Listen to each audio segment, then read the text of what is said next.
Ang atong tema karong adlaw, sub-theme, in relation sa atong main theme nga nag-ingon Santiago Apostol, giya sa pagpaminaw alang sa kahiusahan sa simbahan. Nag-ingon sa atong tema karong adlaw, ang maminaw sa balaang kasulatan sa Dios kahimutan. Ikaw na ba kamo kuno'y sulti?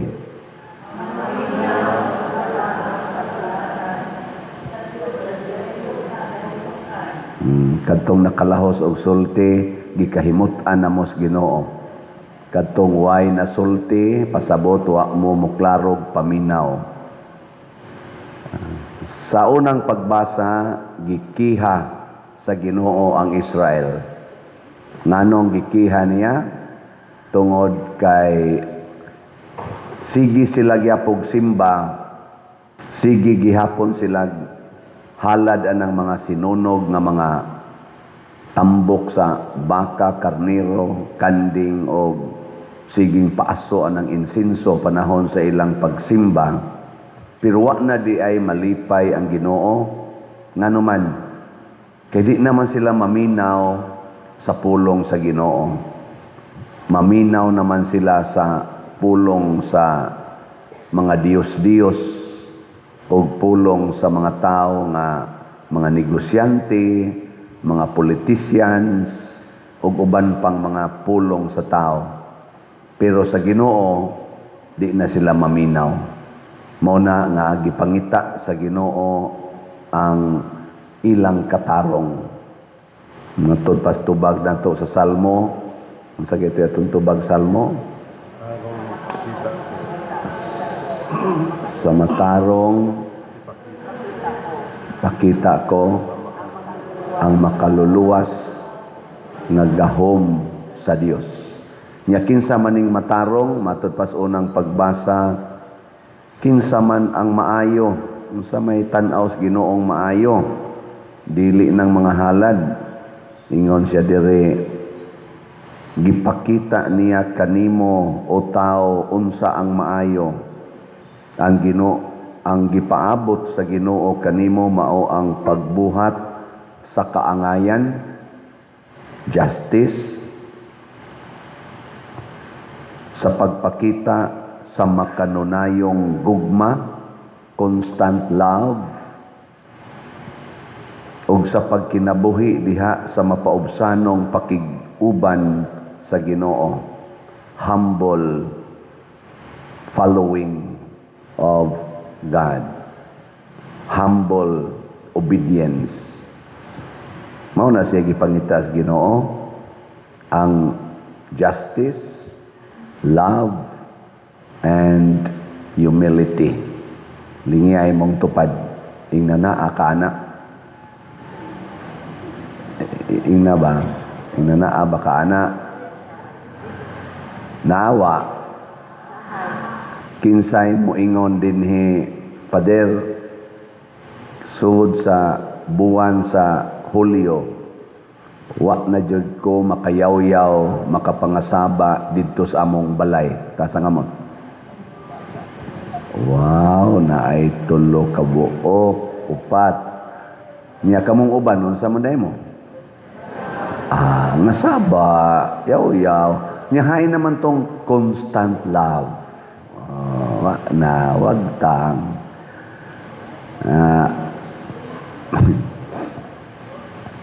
Lisod dali kay tang malimot.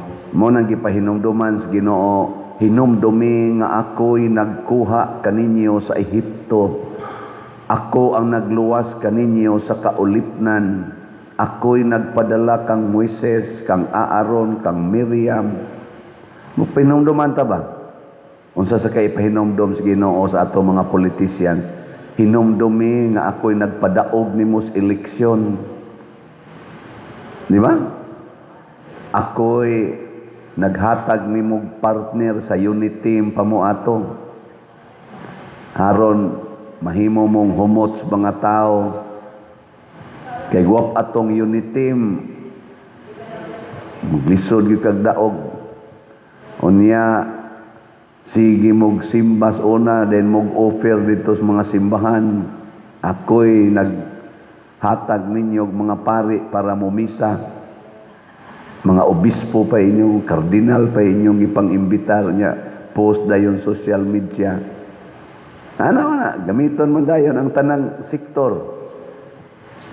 Ako'y nag-encourage sa mga pobring mga Pilipino para mubutar ninyo.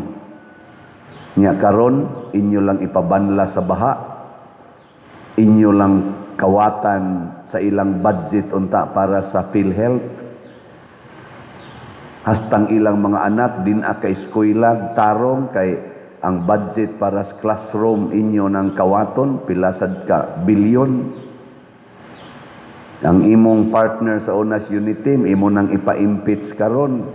Ang nagpalubong sa imong papa dito sa libingan ng bayani human sa pila ka dekada nga wa gyud ikalubong, karon imo nang ipapriso dito ni anang ICC nga wa gani tahura sa Amerika, wa gani tahura sa Russia, wa tahura sa daghang mga dagkong nasod na korte gisaway maayo, gani gi-persecute na karon. Unya ikaw hinuon nga leader sa Pilipinas, porting salig diha, imo na sang ipadakop si Bato de la Rosa anang ICC, hasta na sad si Bongo imo na sang ipadakop.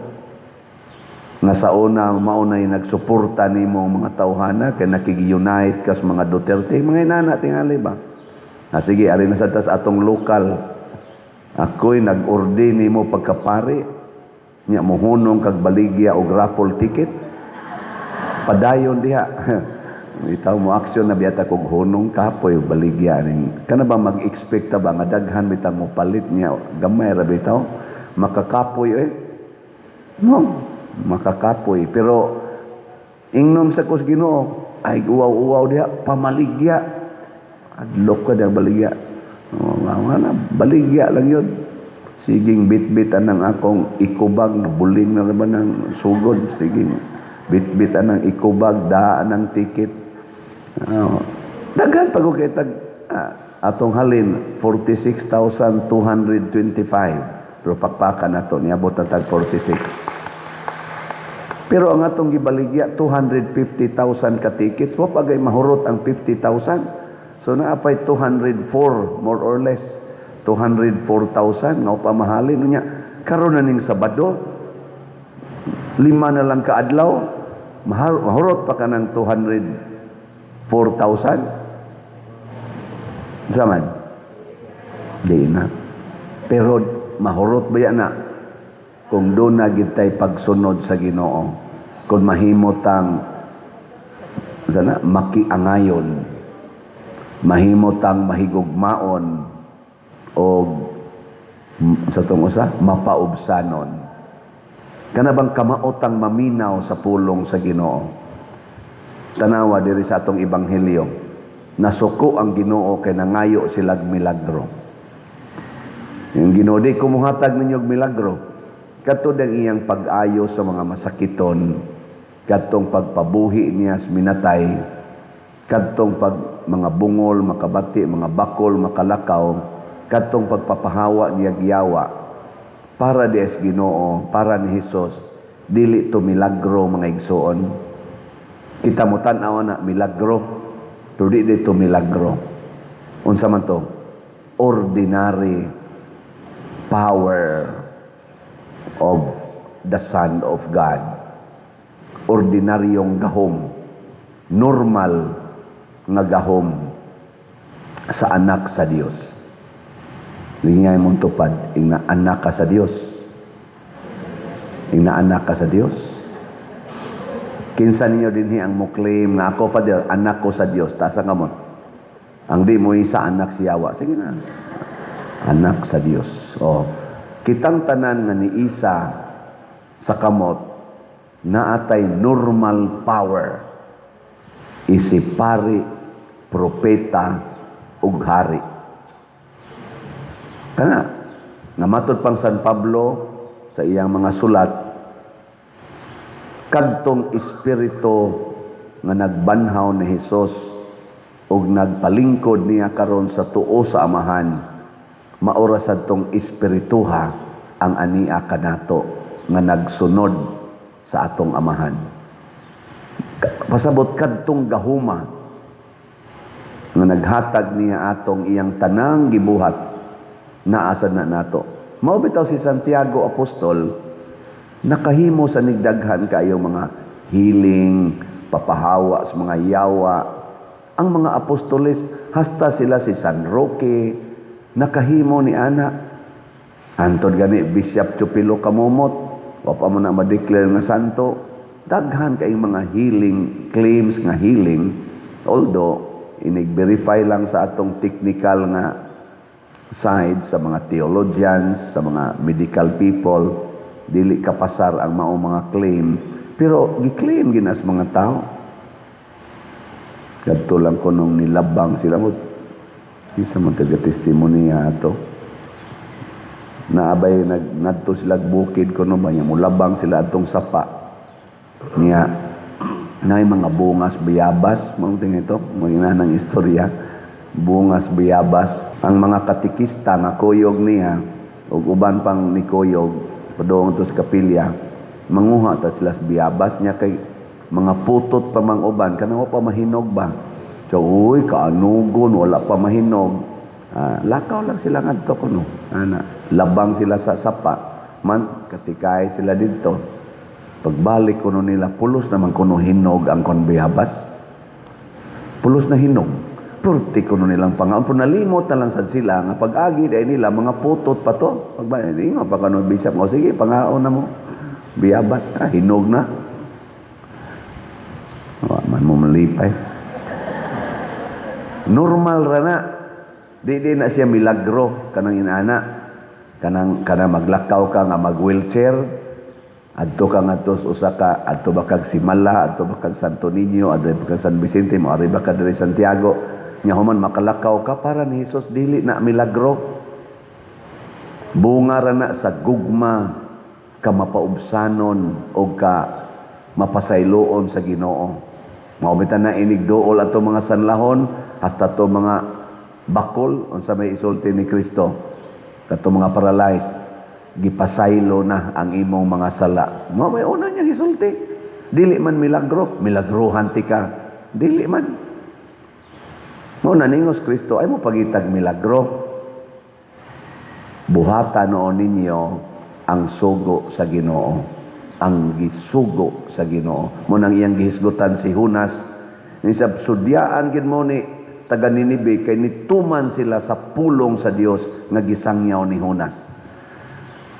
Hasta gani kadtong rayna sa bagatan mi panaw og katunga sa kalibutan kay maminaw ra gyud sa pulong sa Dios gikan sa bakba ni Solomon.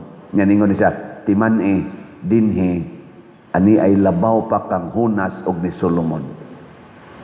Muna paminaw gyud mo. Kaya ang Ginoo na rin nagsulti ninyo nga hutdag yung palit ang raffle ticket. Ngayon sa may buhaton, pulong yapos Ginoo sundon, pauli sa inyo, ibaligya ang tanan mong katigayunan ug ang halin ipalit og raffle ticket. Imagine ako no ninyo.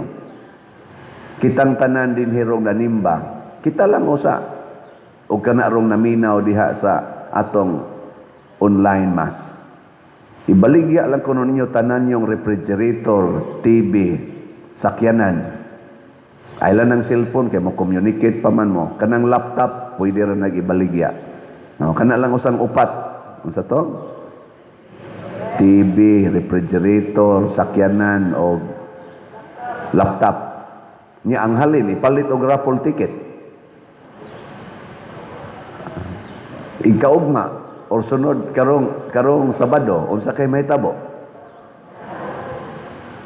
Mahurot dili. Hurot niya ipakapin nato ikalima. Tanan ninyong savings nga kwarta karon. Binli lang og 1,000 pesos. Tanan ninyong savings nga kwarta karon. Binli lang og 1,000 pesos. Withdraw tanan nga ipalit dayon og raffle ticket. Unsay mahitabo? Hurot. Pero nganong dili man na nato buhaton kay di ta maminaw sa pulong sa Ginoo. Ang pulong sa tao nga maogi mag-ingon, ayaw ka nang sakyanan nimo, makaluwas biya na nimo, di na ka maglakaw, kanang imong rape, may biya na kay dili mapanos ang imong mga gipalit, ang kanang imong kanang TV, may biya la sana matanaw-tanaw ka kita kadagko ba nindot man tanawong dagko ang naong tao. Pero na kay cellphone na diha ang TV, di ba? Ana man diha. Ang tanaw jud kanang dagko, baligya lang na.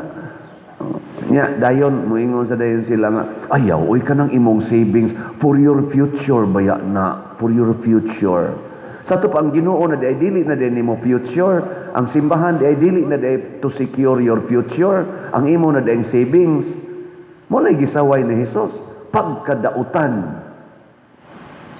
Unya ini kasakit nimo, hurot na imong savings, siging dialysis, siging chemo, paupiraan ng kasing-kasing, tindagkuab, paupiraan ng mga tumors, nahurot na imong savings, nakautang pag yung kag mga 200 ngadtos 1 million, unya mo ari din kaspari, magsuwat dayon ka padir, tabangi ko, hapit na mo 1 million ang akong bayronon, ako pila kay gipalit raffle ticket ani ay. Maningil dayon diri, baka kapalit raffle ticket. Mao na ang kihas Ginoo diri sa unang pagmasa, gipahinumduman sa Ginoo. Muduo la mo nako kung magkalisod na may na gani mo, wa gyud mo ipagpaminaw sa akong pulong. Mao na niingon ta ang maminaw sa balaang sa to. Limot man ang kwato. Ang maminaw sa balaang kasulatan sa Dios kahimutan. Ana. Unsa man di ang milagro nga gipasabot sa Ginoo? Ingon siya, usa ra gyud ka milagro akong ipakita ninyo. Ang milagro nga nahitabo ni Jonas. Nga si Jonas or Jonas didto sa tiyan sa isda tulo ka adlaw, tulo ka gabi. Siya sad kuno didto sa ilawom sa yuta tulo sad ka adlaw ug tulo ka gabi. Nya human mabanhaw siya. Ang milagro gid ang tinuod kana dayang mabanhaw ta. Gikas kamatayon mabanhaw ta. Mao nay milagro. Kanang pag-ayog masakiton normal ra na. Tubtang usang adlaw do nay ni ari diri ta kompostila kuno to siya. Gibagat ko diag lakaw-lakaw ko. Pader, mura manig nagmilagro atong simbahan. Nako nga naman siya. Pila pa lang ka dinhi ka. Tuig na ko, wapay tuig ko, kanang buwan pa, karon pang August 5, kana, pila ka buwan, kaning nahitabo pa din, ko kakitaan ni sa sukad ko din na tao Nako, mura mo kag nagmilagro, akong nahuna, may lang kang sulti, palit baka kag raffle ticket ka, sigil kag dahil diya. Normal rani, nga nahitabo sa mga taong makiangayon, kana bang kamao mo angay-angay sa imong grasya, kani ako ning ihatag simbahan. Ug kitang tanan, ang ako lang follower sa social media, abot ko nagpila na ron sa YouTube lang daan, 297,000. Unya kita dinhi, ibutang to, i-minus lang sa nato ni dinhi. Kana lang 297,000 nga follower nako sa YouTube. Plus pag yun sa katong follow dito sa Facebook, napay nag-reel, kadungog sa na silang natay raffle ticket. Kamao lang na silang muangay-angay ba, makiangayon. Karong adlaw mo palit kog duha ka raffle ticket. Siya nga ng 297, i-round off lang na itong 200,000. 200,000 ang mo palitag sa katikit gikan karon hangtod karong Sabado. Nanatay 200,000 katikits nga madawat. Iangay-angay lang ba? Makiangayon ang tawag ana. Awa mo kakwan? Feel? Angay-angaya ba? Karon iguli na ko sa amo, ako lang ning binlag 500, igo na ni para karong kutob sa Domingo, among kaon. Nya kay 5,000 man kaning 4,500, ipalit ko ni raffle ticket. O ana, pilay savings nato diha, day, moingon ang bana, yun siya, natin natigom ditong 20,000 siya. Binli lang ng 2,000 day kay ang sobra atong ipalit og raffle ticket, nayabag ka diya sa, ay, so, simbahan na gud na, palit na sa kag 18,000 nga, kana ganing ticket gikan karon hangtod Biyernes, nya ang usa sa dito, mangutana, musta man ang ato diyang tindahan, pila may halin karon, halinan ta diri og mga 5,000, sa binili lang nag 500, kaya kahalin naman sa taugma, nya kanang 4-5, ato nang ipalit og raffle ticket, ana ba? Yang usay sa duha man ikabuk atong sakyanan SUV pagyod. Iko ana dito baligya ng usa nya bilin lang ng usa. Hay man to baligya ni kaning Mercedes-Benz o kaning ni ang Fortuner. Kana lang Fortuner, Mercedes-Benz ligon-ligo na. Ana ligya. Ikahalin imo dayong ipalit og raffle ticket. Ing kadugay mo sana mahalin pa dir. Aw imo na lang iloon daan para halin. Na may financing, pila ra may pag-uan nimo ihatag nimo sa financing, nya human imo dayong kuaon ang iyang proceeds, sila nimo baligya ato, pananglitan dawato na nilag, ka pila may dawat anas financing, may wala kuan na lang na 300,000 nya ibaligya na namo 700,000, so sige diha na ninyo nya ang 300,000 ihatag kay dadon day na nako simbahan karon, ako ipalit og raffle ticket. Unya, huwag mo na ibuhaton natong tanan.